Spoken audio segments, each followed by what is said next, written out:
Hello mọi người, chào mừng các bạn đã quay trở lại với kênh YouTube Thunderstorm Poker.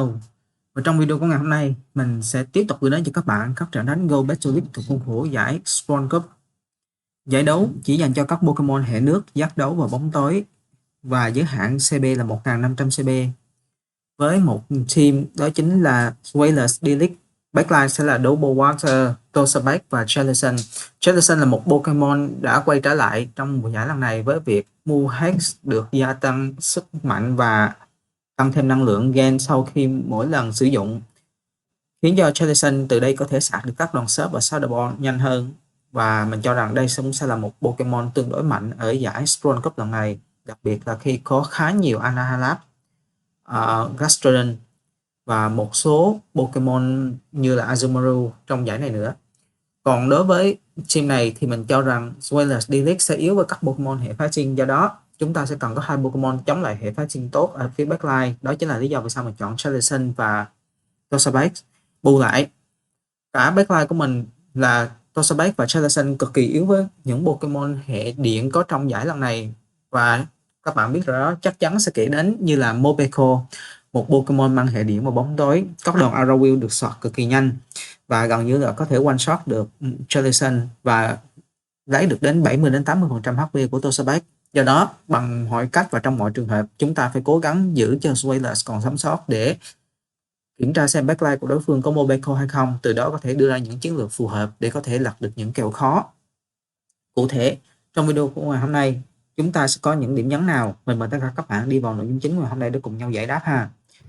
Trận đấu đầu tiên, chúng ta có Wailers đấu với Toxapex, một list tương đối là cân bằng, dẫu cho các đòn tấn công của hai bên đều là neutral. Tuy nhiên, Toxapex là một Pokemon cực kỳ trâu nên họ sẽ có lợi hơn, nhưng đối phương lại quyết định swap sang Ash Mandibuzz. Mình đã quyết định farm thêm một ít năng lượng và đồng thời swap sang Toxapex.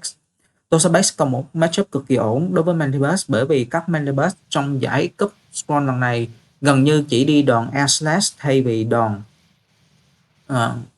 Snore như thường lệ, và Ash sẽ chậm hơn rất nhiều. Đồng thời dù cho đối phương đi các đòn doubles thì Toxapex có thể dễ dàng sang được đến 3 đòn doubles, mình cho là như vậy. Và sau khi một đòn Lookway đi trúng đích, mình có thể lựa chọn hoặc là farm thêm một ít năng lượng hoặc là thả ngay đòn Pride thứ hai để dễ dàng hạ gục được Mandibuzz. Mình vẫn còn rất khỏe, do đó Toxapex của đối phương bắt buộc phải thả năng lượng để hạ gục mình trong kèo đấu này. Và mình tin rằng Toxapex của mình vẫn kịp thời lên được thêm một đòn Charmu nữa. Đúng như vậy, mình đã kịp thời lên được thêm một đòn Pride. Mình cho rằng mình không thể kịp thời lên được đòn Slowway, tuy nhiên Pride vẫn tốt thôi. Mình có thể chọn tung ra Jellicent, và Jellicent hoàn toàn hardcore được Toxapex của đối phương. Đối phương bắt buộc phải tung ra đến 3 đòn Slowway kèm theo rất nhiều fast move để hạ gục được Jellicent của mình. Và trong tình huống này mình có thể dễ dàng fly up cho Pokemon Elite của mình và đã có rất nhiều năng lượng, đó chính là Wailers, để đối đầu với Pokemon cuối cùng của đối phương. Đồng thời Jellicent chỉ việc tung một đòn Shadow Ball là đủ sức để hạ gục được Toxapex. Đồng thời mình cũng đã tích trữ được một đòn sớp thẳng để có thể tung ra khi thật sự cần. Và Pokemon cuối cùng của đối phương chính là Shadow Palkia. Mình đơn giản chỉ việc tung một đòn sớp để lấy shield từ Palkia và sau đó tung ra các combo đòn double đến từ phía Wailers là đủ sức để thắng thế được Palkia của đối phương. Đòn double này chắc chắn sẽ KO được Shadow Palkia từ phía đối phương, và boom, chiến thắng đầu tiên trong video ngày hôm nay đã thuộc về phía mình. Good game. Game đấu tiếp theo, chúng ta có Wailers đấu đầu với một matchup khó đây là Gastrodon. Gastrodon là dễ dàng one shot Wailers với một đòn up power đi trúng đích, do đó mình còn phải cực kỳ cẩn thận. Mình quyết định tung ra đòn Truffles ngay lập tức, và Truffles đã bị chặn lại bởi shield của Gastrodon. Mình có thể lựa chọn không shield trong tình huống này bởi vì mình đang up một shield và có được nhiều lợi thế hơn so với đối phương. Mình chấp nhận để cho Gastrodon của đối phương farm down, tuy nhiên mình sẽ tung ra Jellicent down một shield để chặn đòn up power thứ hai và farm đến 100% năng lượng.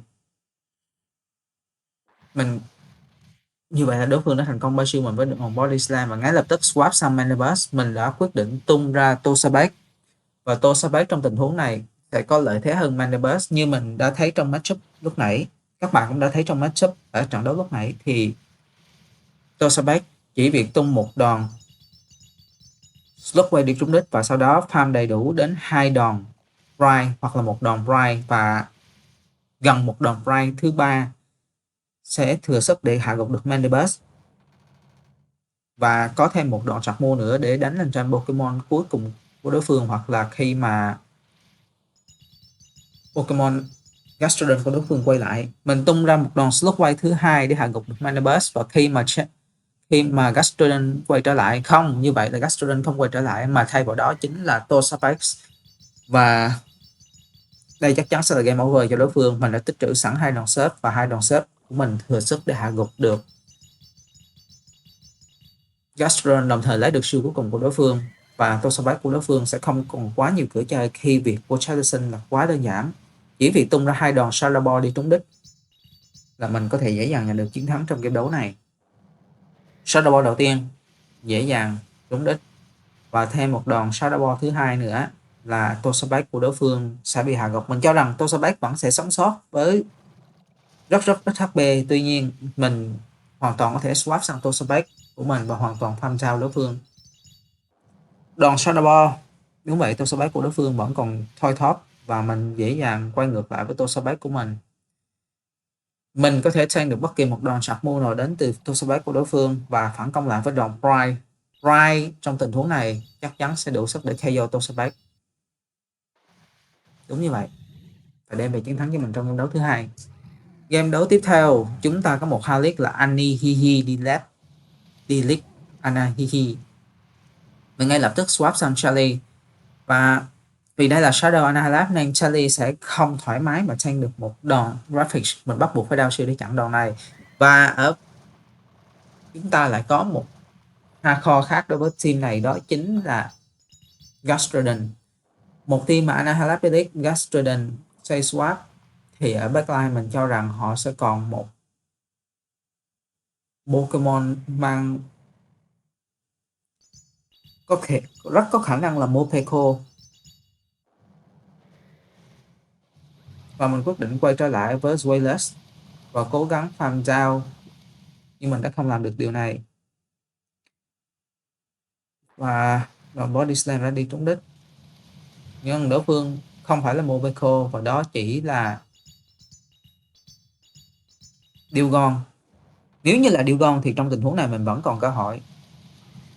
Và sau khi một đòn Double đi trúng đích, thì việc mà mình cần phải làm đó chính là bảo vệ cho Toxapex còn thật sự khỏe mạnh, tích trữ thật nhiều năng lượng và cố gắng catch được một đòn Driven lên trên Charizard. Mình đã thành công catch được đòn Charmu Driven hoặc là Ice Wing lên trên Charizard của mình. Mình chắc chắn rằng đây là đòn Driven bởi vì mình đã hack shield rồi, đúng như vậy. Và trong tình huống này đối phương phải bắt buộc swap sang Anahihi.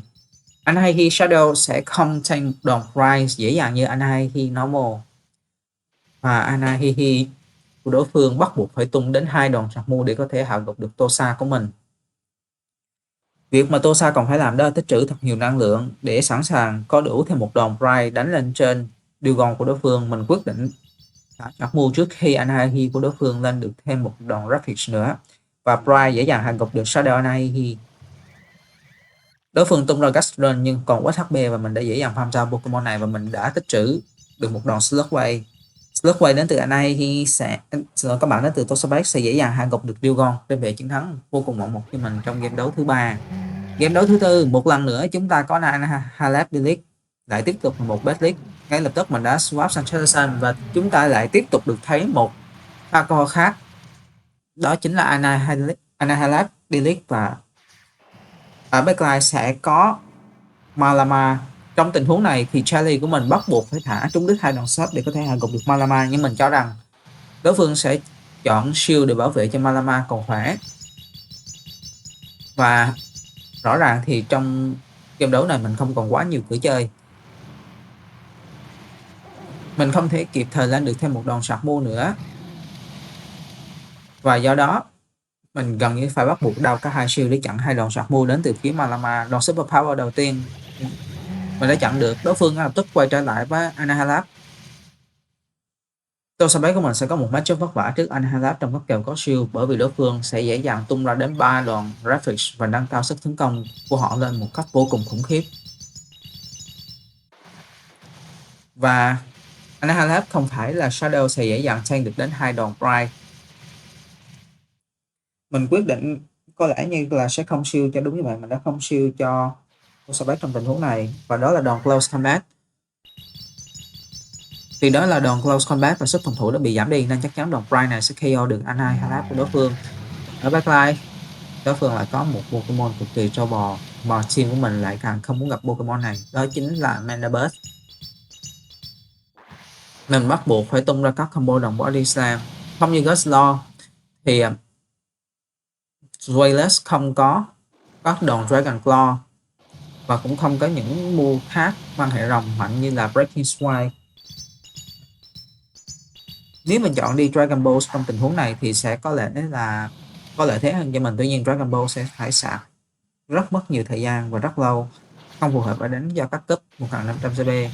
Mình quyết định quay ngược trở lại Tosabat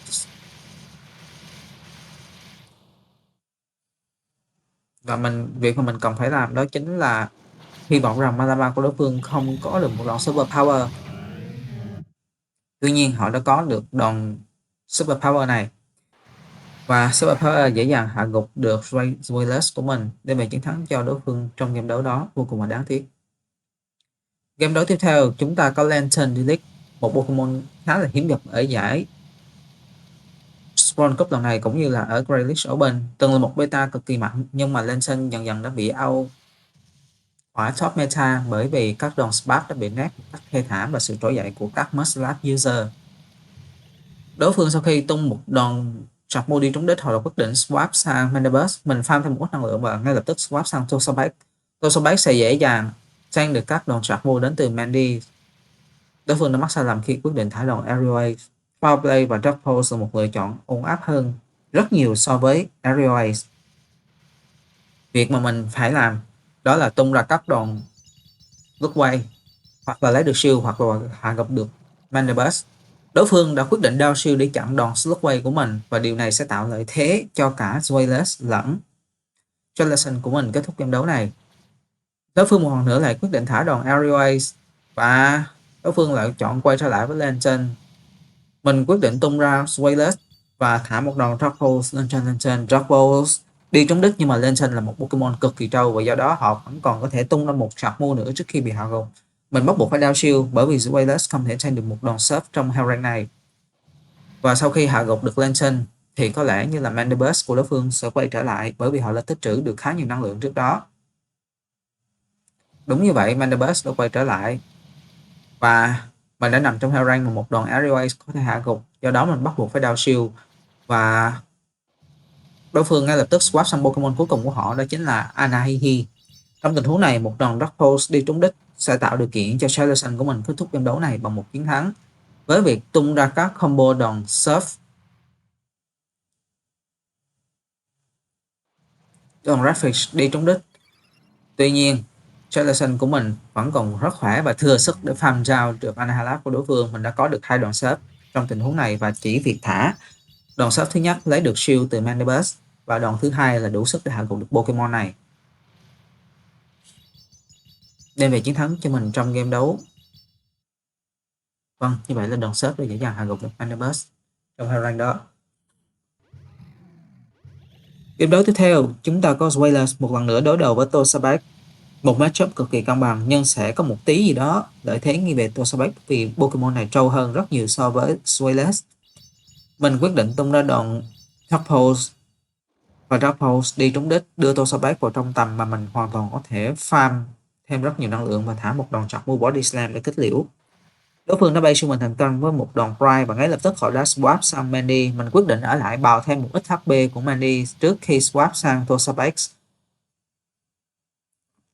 Một lần nữa mà matchup vô cùng quen thuộc của chúng ta đó là Tosabat đối đầu với Mandibuzz trong Spawn Cup lần này. Và Tosabat dĩ nhiên vẫn có lợi thế hơn bởi vì các đòn Airslash cũng như là các đòn chọc move của Mandibuzz thực sự là không quá hiệu quả để đánh lên Tosabat. Họ phải mất rất nhiều thời gian để sạc chạc move và các đòn Foul Play và Aerial Ace cũng không phải là những hard hitting chạc move. Do đó mình cũng không cần phải quá lo lắng. Và khi mà đối phương quay ngược trở lại với Tosabat của họ, mình dễ dàng tung thêm một đòn Lookway đưa Pokemon này vào trong Harang mà một đòn Body Slam đến từ phía Sweless của mình là đủ sức để hạ gục được Toxapex của họ. Body Slam hạ gục được Toxapex, nhưng backline của đối phương lại có một Pokemon khác mà mình không muốn gặp, đó chính là Anahi. Anahihi.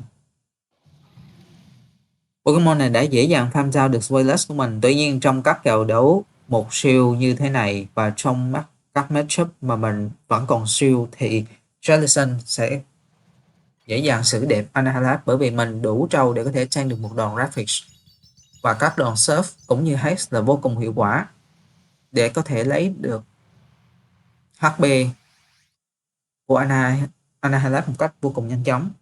Mình đao shield để chặn đòn Rapid thứ hai. Mình biết chắc rằng đối phương sẽ quay trở lại với Manibus, do đó mình đã quyết định ngay lập tức nhấn vào nút SWAT để đưa ra sự câu trả lời, đó chính là Toxapex. Và việc mà mình cần làm trong tình huống này, các bạn hãy để ý một tí, nếu như mình farm down Manibus trong tình huống này thì đối phương chắc chắn sẽ swap. Đối phương sau khi Manibus của đối phương bị hạ gục, họ sẽ đưa ra Anahalab và hoàn toàn farm down Toxapex chỉ còn của ít HP, từ đó tích trữ thêm một move Rapid tấn công lên trên Jellicent của mình và giành chiến thắng. Do đó mình bắt buộc phải dừng lại, và sau khi Squidcard quay trở lại, mình đã quyết định tung ra Jellicent. Bởi vì mình đã swap trước đối phương một nhịp, cho nên mình sẽ quyết định thả trên Lyman và một đòn sớp là đủ để hạ gục được Anahalab. Và khi Manibus quay trở lại, đối phương phải bắt buộc đầu hàng. Good game. Game đấu tiếp theo chúng ta có Medicham Delete. Với các Medicham ở trong các giải đấu gần đây thì bộ move của họ sẽ là Psycho Cut, Dynamic Punch, Ice Beam hoặc là Psychic. Do đó mình hoàn toàn có thể ở lại với matchup đó thêm một tí nữa và quyết định swap sang Jellicent. Mình đã có một cú cash tuyệt vời khi đã cash được đòn Dynamic Punch từ phía Medicham, và tuy nhiên Jellicent của mình không có một matchup thoải mái đối với Morpeko, và mình đã chấp nhận để cho Jellicent của mình hy sinh và quyết định tung ra Sweless một lần nữa. Khi mà Medicham xuất trận, mình sẽ liên tục tấn công đối phương với các đòn Dark Pulse. Dark Pulse đưa Medicham vào trong tầm mà mình có thể hoàn toàn farm down với các fast move từ phía Sweless. Mình đao shield để chặn đòn Dynamic Punch từ phía Medicham, nhưng có một tín hiệu không hay, đó chính là ở backline đối phương có Whiscash,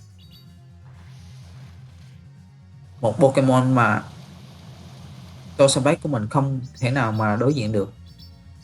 Việc của mình cần phải làm đó chính là giảm HP của Whiscash xuống càng thấp càng tốt, đồng thời thanh được một đòn chặt move đến từ phía Whiscash. Mình đã không shield đòn chặt move mất bomb đầu tiên, và ở đòn mất bomb thứ hai mình sẽ quyết định đao shield để chặn đòn này. Đồng thời trước khi đối phương lên được thêm một đòn chặt move nữa thì Sweless của mình sẽ phản công lại với đòn Body Slam. Sau khi Body Slam lấy được shield cuối cùng thì đối phương quay ngược trở lại Medicham, và mình nhanh chóng chọn sang Toxapex. Và bởi vì Toxapex của mình còn quá khỏe cho nên Whiscash của đối phương bắt buộc phải đầu hàng. Game đấu tiếp theo chúng ta có một Halic, đó chính là Brian. Brian, một Pokemon mang hệ nước, tuy nhiên đi Fast Move Charm. Trong giải lần này thì có rất nhiều Brian các bạn ạ. Bởi vì những Pokemon mang hệ bóng tối như là Guslow, Sweless hay thậm chí là Mandibus, Malama, Morpeko xuất hiện rất nhiều, thì các Mucham sẽ liên tục gây ra được rất nhiều khó khăn cho đối phương. Mình quyết định thả Surf thay vì Shadow Ball. Nếu như Jellicent của mình đi Ice Beam thì đây sẽ là một điều tuyệt vời, bởi vì một đòn Ice Beam và một đòn Surf sẽ đủ sức để KO được Guslow.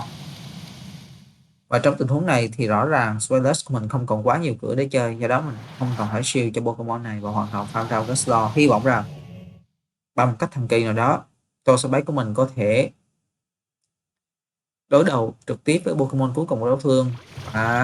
Không, như vậy là backline của đối phương còn có Gastrodon, một game đấu mà mình hoàn toàn bị Core Breaker bởi cả 3 Pokemon của đối phương, và rõ ràng mình không còn cửa để thi đấu trong game đấu đó. Game đấu tiếp theo chúng ta được đối diện với Dragon Tail Gyarados. Đây chắc chắn chỉ là đòn Aqua Tail và Sweless của mình hoàn toàn có thể tranh được đòn chặt move này. Mình đã quyết định để cho Aquatail đi qua và phản công lại với đòn Body Slam. Body Slam không phải là một move tốt giống như trước kia nữa, tuy nhiên vẫn lấy được sự cảnh giác của đối phương và thành công lấy được shield đầu tiên của Gyarados. Mình quyết định tung ra Toxapex bởi vì Pokemon này hoàn toàn có thể absorb được các move crunch đến từ phía Gyarados, thay vì phải đưa Jellicent vào và phải lĩnh một move super effective đến từ phía Gyarados thì Toxapex là một lựa chọn tốt hơn. Và sau đó Pokemon thứ hai của họ đó chính là Gastrodon. Ở backline đối phương còn có Hakamo. Mình cần phải tung ra một đòn Shadow Ball đi trúng đích, và việc mà mình cần phải làm đó chính là no shield đòn đầu tiên. Đúng vậy, bởi vì đây chắc chắn chỉ là đòn break, và mình sẽ cố gắng hoàn toàn farm down được Pokemon rồng Hakamo của đối phương. Khi mà Gastrodon quay trở lại, mình sẽ thả được một đòn sạc move Shadow Ball, và Shadow Ball lấy được shield cuối cùng của đối phương. Mình tiếp tục được thêm một đòn Shadow Ball nữa, và Shadow Ball này có lẽ sẽ đưa Gastrodon của đối phương vào trong tầm mà Toxapex của mình có thể xử lý được với một đòn Pride. Nhưng mình cho rằng một đòn Pride vẫn chưa đủ để hạ gục, và mình cần phải có thêm một vài Fast Move nữa. Đây sẽ là một cuộc chạy đua đến sạc move thứ hai của đối phương. Liệu rằng như vậy là mình đã kịp thời Poison Trap hạ gục được Gastrodon trước khi đối phương ăn được thêm một đòn Up Power. Good game. Game đấu tiếp theo, Good League, chúng ta có Mobile Delete. Đối phương nhanh chóng đổi sang Pokemon thứ hai của họ, đó chính là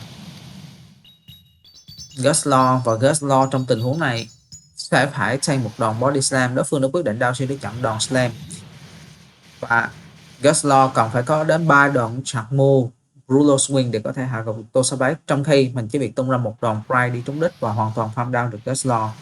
Từ đó có thể tích trữ thêm một đòn chặt move nữa để tấn công lên trên Mobile khi Pokemon này quay trở lại. Mình take đòn Rulo Swing thứ hai, và đòn Pride này có lẽ sẽ đủ sức để hạ gục được Gustlaw từ phía đối phương. Pride hạ gục được Gustlaw, và khi Mobile quay trở lại, mình dễ dàng sạc được một đòn Slowway.